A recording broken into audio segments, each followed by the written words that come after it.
બોલો શ્રી કોટિયક દેવકી છે. ચિંતાન સંતાન હંતારો યત પાદા ગુજરે સિયાનંદાની જાચાર્ય પ્રણમામી મુહુર્મુહુર. હું અનેરી અંકિત શાહ આજે તમને નિધિ સ્વરૂપો વિશે મારી મતિ પ્રમાણે જણાવું છું. આપણા બધાના ગુરુ શ્રી વલ્લભાચાર્યજી છે. તેમણે પુષ્ટિ માર્ગની સ્થાપના કરી. પુષ્ટિ માર્ગ એટલે કૃપા. આમ આ માર્ગ કૃપાનો માર્ગ છે. કૃપા કોણ કરે? પુષ્ટિ માર્ગમાં કૃપા કરનારના 5 તત્વ છે. પુષ્ટિ માર્ગના 5 તત્વો નિત્ય ગાઈએ છે. તેમના જન્મના પાપ સર્વે જાય છે. આ 5 તત્વ નિધિ સ્વરૂપો શ્રી વલ્લભગુર, ગિરિરાજજી, શ્રી યમુનાજી, શ્રી વ્રજભૂમિ. સૌપ્રથમ તત્વ નિધિ સ્વરૂપ. નિધિ એટલે શું? નિધિ એટલે કૃપાનો ભંડાર. આ ભંડારને ચાવી અધિકારી પાસે હોય, તેથી અધિકારી બનો. નિધિ એટલે સ્વયં પ્રકટ થયેલું સ્વરૂપ. કોઈ મનુષ્યએ બનાવેલું નથી.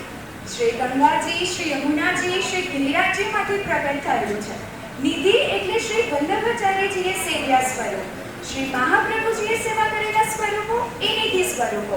નિધિ સ્વરૂપોને યાદ રાખવા માટેનો શ્લોક. શ્રી ગોવર્ધનનાથ પાદ યુગલમ હૈયમ ગવીના પ્રિયમ નિત્યમ શ્રી મથુરાધિપમ સુખકરમ શ્રી વિઠ્ઠલેશમ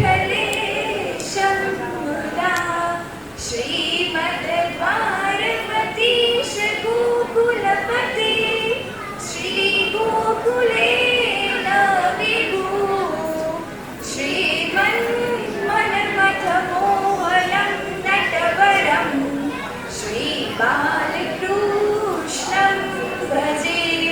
નિધિ સ્વરૂપોને યાદ રાખવા માટેના એના અલગ અલગ પ્રકાર.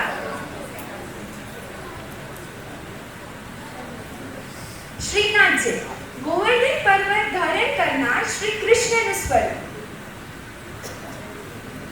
શ્રી નવનીત પ્રિયાજી માખણ ખાતા શ્રી કૃષ્ણનું સ્વરૂપ. વિઠ્ઠલનાથજી કમર પર હાથ રાખીને ઉભેલા શ્રી કૃષ્ણનું સ્વરૂપ. શ્રી દ્વારકાધીશજી દ્વારકાનાથ તરીકે શ્રી કૃષ્ણનું સ્વરૂપ. શ્રી ગોકુલનાથજી વાંસળી વગાડતા 4 હાથવાળા શ્રી કૃષ્ણનું સ્વરૂપ. શ્રી ગોકુળચંદ્રરાયજી વાંસળી વગાડતા બાળ શ્રી કૃષ્ણનું સ્વરૂપ. શ્રી બાલકૃષ્ણલાલજી બાળ સ્વરૂપ. શ્રી મદન મોહનજી વાંસળી વગાડતા 4 હાથવાળા શ્રી કૃષ્ણનું સ્વરૂપ. શ્રી મથુરાધીશજી 4 હાથવાળા વિષ્ણુનું સ્વરૂપ. જય શ્રી કૃષ્ણ. Thank you Aneri. અને એ પુષ્ટિ માર્ગનું સારું જ્ઞાન આપ્યું. અને આ